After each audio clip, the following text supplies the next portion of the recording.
Hey there, my name is Marcus, and in this video I'm going to compare two brokers, Trading212 and Plus500.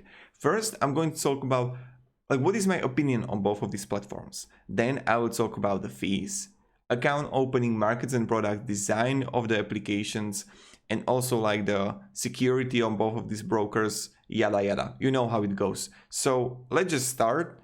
But before we start, one thing is that I'm not shielded by any of these Plus500 or Trading212 brokers. I'm just going to give you my personal opinion. I'm not going to give you the affiliate link in the description, even when I have it. So when you go to, this is the most important thing from the video, and I'm going to give you at the start.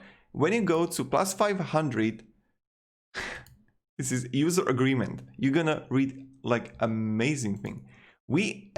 The trading you conduct on a trading platform is not conducted on an exchange. We act as a counterparty in transactions conducted on a trading platform and, therefore, act as a buyer when you offer to sell an instrument, and the seller when you offer to buy an instrument. And this last sentence is crucial.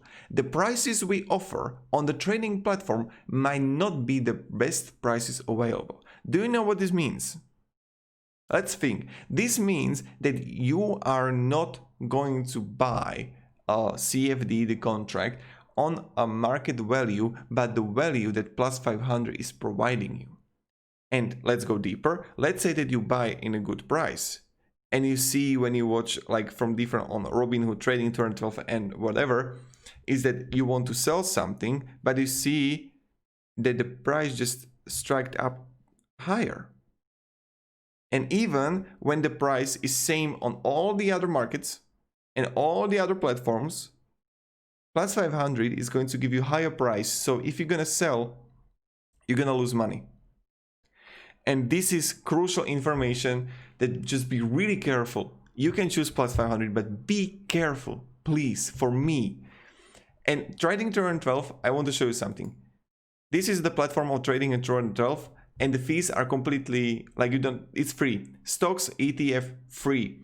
Also, if you want to use Plus500, you're gonna pay fees for CFD. They don't have a free stocks or ETF. Also, let me show you something. You can actually only trade Forex, CFD, and crypto. You can trade stock, ETF, or So that's a huge disadvantage in my opinion. And even when you want to use Forex, I wouldn't recommend choosing Trading212 of Plus500 because the fees on Trading212 are much higher compared to Plus500. I would go with XTB or interactive brokers on fees. I would compare these two. You will find also a video on my channel on that too. So if you want to, you can watch it. Now, let me buy, for example, this ETF here. When I click buy, and I'm going to buy, I don't know, for 6 euro, it doesn't matter.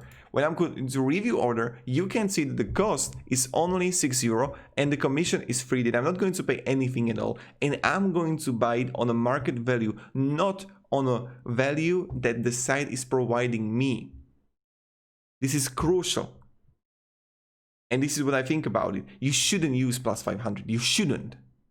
The customer service on both of these platforms is fine. When I wrote to Trading212, they replied really quickly. Education, on both of these platforms, you have demo account, which is also great news in my opinion. That's good news.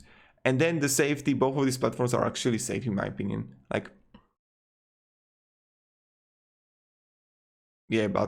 this is pretty much it, right? It just, based on that user agreement, I wouldn't choose Plus500. It's why would you? And if I'm mistaken, if the terms and agreements are